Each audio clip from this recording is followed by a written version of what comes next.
video. In the latest of our videos where we're talking about different books that are important to our faith, the most recent one we've been looking at is by C.S. Lewis, and it's called The Problem of Pain. And there's a question in the title which says, why must we suffer?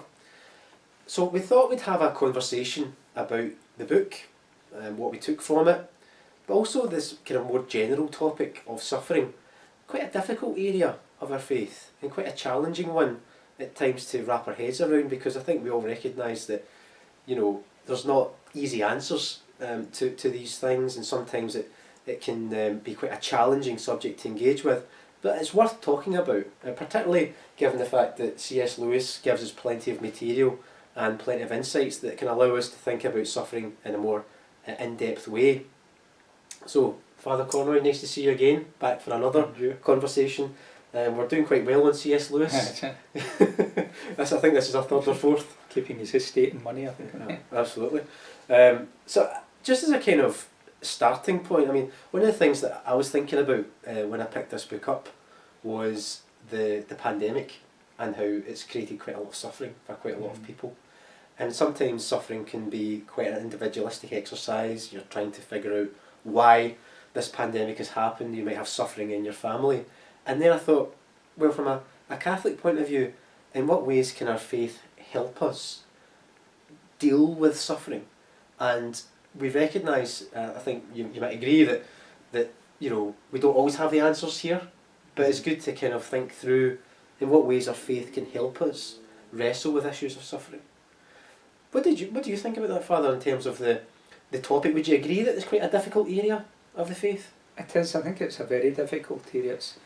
I think it's a fundamental question that we all have to confront at times of why things happen, why life is the way it is.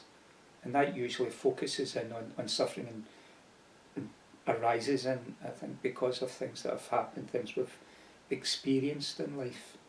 And I also think it's part of growing up, because when we're young, we're protected by our parents, and we approach life, and we approach life with enthusiasm and I suppose with the belief in our own possibilities, and to some extent that kind of blinds us to the reality of life. Yeah. And then something happens very often that makes us stop and think, oh, life isn't as I thought it was going to be. It isn't as it is. That's, you know, and that's usually suffering that does that. Some deep pain that we experience, but maybe because of the death of someone we love, or just something that happens in our life, an illness. And it makes us realise that life is bigger than we thought it was. I think it to some extent it broadens our horizons, but not necessarily in a good way. But it forces us to then confront our place in the world, how we stand in the world. And I think then we're given an option of whether just to succumb to that, what is wrong with life, and sort of say it's just bad and that's it, or else do we pursue that question and say, how do I understand what is going on? Is there a way of understanding what is going on? And that involves a search for the meaning and purpose of life, I suppose, and our own place in life, and how we are going to confront what we experience. In many ways, that's what C.S. Lewis tries to do, doesn't he? In a sense, he tries to engage with that question of, well, why does suffering happen? And if you are thinking about, the Christian faith, here's the ways in which the Christian faith can help you understand your personal suffering. But he talks about it in a number of different ways. I mean, the chapters in the book are themed around different topics and dilemmas as well. And one of the things that really emerges from the book for me is in some ways the meaning of suffering, and the ways in which suffering can be a mechanism for growth and development. I think we both talked about this before, that sometimes it's easy to kind of almost get confronted with this idea that suffering is a good thing, inverted commas. I don't think anyone's saying that. No. But what it does recognise is that the growth, our spiritual growth, can develop through setbacks if we search for a deeper meaning. Yeah. And sometimes it's about recognising the suffering in other people as well. Because one of the things that is often the case is that suffering can emerge from the sins of other people. Yes. And if you're able to think to yourself, well, in what ways can I, as a person of faith, help that person that's suffering and recognise it and confront it? That's a Christian act in and of itself. He also talks about this idea that suffering can help almost dilute or reduce what he calls the rebel will in you. And I think what he was trying to say with that was that absolute freedom can lead to a form of rebellious behaviour, but without a structure or without a way of controlling that, it can lead to despair and a cycle of sin. And in some senses you could argue that sin itself and the cycle of it is a form of suffering. So that's kind of what I took from that. Did you kind of feel, Father, that sometimes C.S. Lewis helped us kind of wrestle with that idea of how spiritual development can emerge through different forms of suffering? Yeah, I think, I suppose, at the fundamental to our faith, at the heart of our faith, is the crucifixion. And sometimes you hear people who don't have faith criticise the crucifixion, criticise and say, well, how could God allow that to happen? How could God will that to happen to his son? And I think there's a misunderstanding there, because God didn't will that. That happened because Christ was rejected by people, and it was people who then crucified Christ. Does that mean that the suffering of Christ on the cross is a good thing? No, it doesn't. It was a bad thing. It was an evil thing. But what our faith tells us, and I think this is what you were mentioning there, was that God used that bad thing. God used the suffering that was inflicted on Christ by other people and brought good out of it. And that is essentially, I think, the fundamental message of hope that is given to us by our faith when we're confronting suffering and sorrow in our own life, that it doesn't necessarily have to be the end, because God's grace, God's help is there to help us not simply move beyond it, because there's the story of the resurrection when Christ appeared to the apostles, but he still had the wounds in his hands and his feet. So it's not that he sort of wipes them away, it's that he transforms these things for us and gives us the ability to make use of them in our own journey of growth, and to this fullness of children of God, fullness of our humanity. And I think that even people who have not faith, who don't have faith, you can hear stories of how they overcame their own trials and tribulations, how they turned them around and benefited from them. And it's a strange thing, because you then have to ask them, well, would you take that suffering and sorrow out of your life? And I think that's, they don't say, yes, I would, because that's who they are now, and it has enriched them.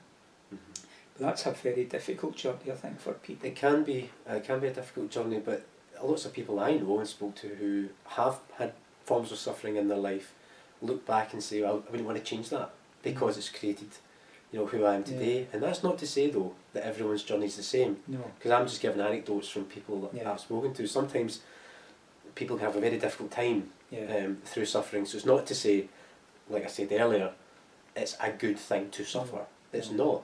But it really challenges us as Catholics, I think, this area. Because one of the things that's quite clear, when we speak to atheists or people that perhaps are looking to know more about the Catholic faith, is they do, like you said earlier, say, well, why is suffering permitted to happen? And it's quite a difficult one, and sometimes what happens is you'll have people referencing the book of Job, for instance, in the Yeah. Bible. Now that's really a book about suffering, Yeah, in a sense, isn't it? it is. Yeah, it's a book, I suppose, of.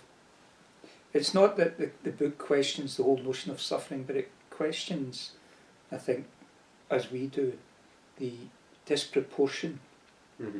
that exists between suffering and good people. And it's we have this experience. We all ask the question, why do good people suffer? As a good person, why did he have to, or she have to feel that? Why was that inflicted on them? So the question that the Job is it's not fair, it's Mm-hmm. unjust. Yeah. And I think that's the question that is confronted. And the thing about Job is it doesn't answer that question, but what it does is it brings Job face to face with a mystery, Mm. the mystery of God. And in that experience, Job doesn't understand what it was all about, Mm-hmm. but it satisfies him.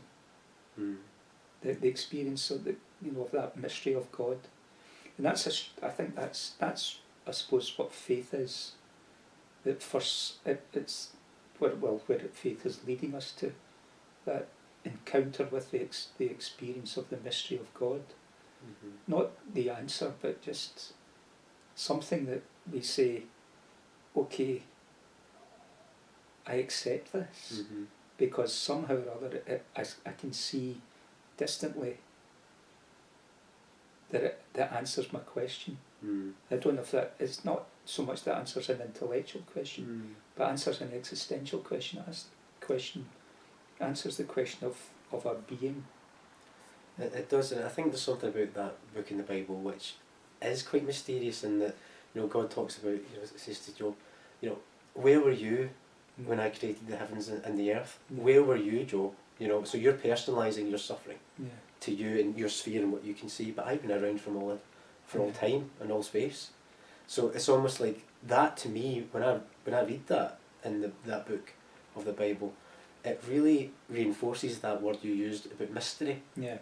The mystery of faith, because our heads can't wrap around what God's saying there, I don't think.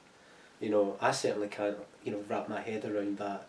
And so therefore you have to engage in that encounter with Yeah. mystery. You do. So in what ways then, Father, would you see if someone's interested in the faith and they come to you and they say, right, we know about suffering, it happens, it exists. And then we have to say to, or you, if we have a conversation you were having, you'd say, well, we have to enter into faith in the knowledge that mystery exists. Is there a way of trying to kind of put that to someone on the basis of that the mystery isn't necessarily a negative thing, it can actually be a positive encounter? I think if we try to go through life answering every question, if we go through life thinking that knowledge will give us what we're looking for in life, I think we're mistaken. I think we miss so much of what we treasure and value in life. And I think therefore our attitude to life should be that we are being faced with a mystery and we enter into that mystery. Does that mean we stop asking questions? No, because the questions draw us closer, further into the mystery. Mm-hmm. So I think the questions, intellectual questions, are necessary and are good. But I think they're not the only thing. We also need to be able to stand before something that we don't understand and say, I don't understand this. I believe that there is something there, Mm-hmm. and I want to find out more. I want to relate to that mystery. Mm-hmm. And that gives us an openness to life, I think, that it opens us to the beauty and the wonder of life that otherwise I think we become close to. And although it's a difficult thing to say, I think suffering is very often can be because there are people who they can't deal with the suffering. But I think suffering can be a way of of opening a door into that mystery. And do you think that, you're absolutely right in some ways, that some individuals might be suffering on their own, and it could be quite a lonely experience. Is the journey of faith also about recognising the suffering in others and basically trying to do something about it? I think that, yes, that's important, isn't it? Because otherwise it just becomes, faith becomes a bit of navel gazing, you know, and it's all about me and my experience. Whereas what faith is, and the Christian faith definitely, is a part of a community. You know, St. Paul frequently talks about we're being built up into a temple of God, we're being built up into a building. We all have a role to play in it. And I think also that speaks to a fundamental reality of what it means to be human, and that is that we need other people. We are relational beings. And if we want to understand ourselves, if we want to understand the world, which is a fundamental drive within all of us, then we need to do it in company with other people. We need to share with one another our richness, accept the richness of other people's experience in life, and just as they are asked to accept the richness and the varied experiences that we have in our life, because that's the only way that we'll get to the truth. Yeah. And in some ways it's a call to fellowship and community. Yeah. And it can, in some ways you could say, well, we could all have a role in that, and no matter what we do. But it's also a question about parish life as well. Yes. And how we see our life as parishioners. It's how we live and walk this journey of faith. I think it does make us realise that part of living, part of being human isn't in our head, it's in our heart. It's in the relationships that we have with one another, and that forms us. I think the great thing about marriage is that it knocks off the hard edges. That family life does that, and you do become a more rounded human being because you're relating in such a close and intimate way with other people. Yeah. And I think that thing about being with other people, we're recording this during Advent, and we're very conscious that the Christmas season is a season of hope and joy for a lot of people, but it's also a time of great suffering as well, and I think it's important to recognise that. And I think as the book, Lewis's book, he talks about, it's suffering for its own sake doesn't have much of a function to it. But I think if there's one thing I'll take from this conversation is to think, well, in this season, is there anything that I could do myself to help somebody else that might be suffering during this time through loneliness, through isolation? We know that happens quite a lot, and I know that there's lots of people who try and reach out to other people during this time. Yeah, I think a lot of people invite a stranger in to share their Christmas meal with them, just because, well, not necessarily a stranger, but a friend that they know is on their own. Yeah. They invite them in now. That's a difficult thing, because Christmas is traditionally a family time for us, isn't it? But I think, maybe that's a wee bit of sacrifice and suffering that somebody is bringing into their own life for the sake of someone else, to lessen their suffering. So I think there's plenty of things that we can do, isn't it? There's a lot of charity goes on at this time, buying presents for people that are less fortunate, or just giving, making sure people are not going to be left out in the streets over Christmas. It is a good time, although sometimes I suppose there's a lot of criticism by people of faith on the commercialisation of Christmas. But there's still an awful lot of, even amongst people who don't believe in what Christmas is all about, the heart of it is there, that giving of oneself, that which is the message of Christmas. God gives himself to us. There's different ways we do it, and I think that's the best way to celebrate it. Absolutely. I mean, I think the book itself, I know we've kind of taken some themes, and we've kind of talked more broadly about the topic of suffering, but I would recommend the book to others to read, because for me what I took from it was the importance of the subject, and to kind of think, well, you cover, in other books we've covered, faith in the modern life, and different aspects of the apologetics and so on. but the actual substance of suffering is one we've not yet engaged with, so I was pleased to engage with it. Don't get me wrong, there was aspects of Lewis's book where I felt that sometimes he was going off in different directions, and sometimes I had to kind of bring it back to that subject of suffering. But it was interesting to go on the journey with him. Yeah. I felt. Did you take that? Yeah. as well? Again, I thought in some ways it was a very easy read. His writing, his style is very easy and very pleasing.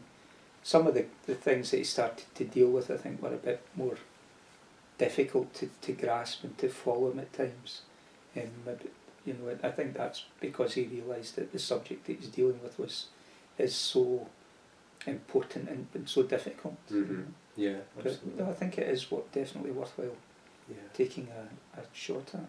Yes. Well, thanks for watching this video. If you've got any other recommendations for books that you've came across that you'd like us to discuss, and some themes even, if you want us to address some topics that might be of interest, please do comment on this post, and I hope you enjoyed it. Thank you. Thanks, Farah.